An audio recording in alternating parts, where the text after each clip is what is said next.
নাফিজার মা, হুম। ক্ষুধা লাগছে তো, কি খাওয়া যায়? কি খাওয়া যায়? আচ্ছা আপনি বসেন, আমি দেখতেছি। ঠিক আছে, বসলাম, তাড়াতাড়ি করো। হ্যাঁ, আচ্ছা 10 মিনিট। ঠিক আছে।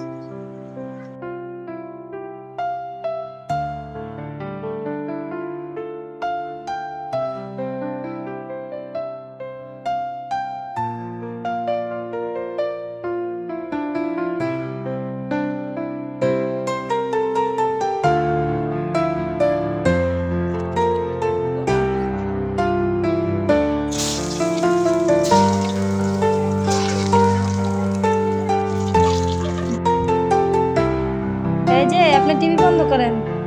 হ্যাঁ, এই নেন হয়ে গেছে। আপনার গরম গরম আলু পাকোড়া। আলু পাকেরা,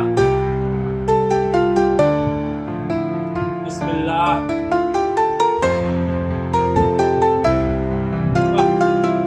নাফিজার মা, বলেন। ডিমটার জন্য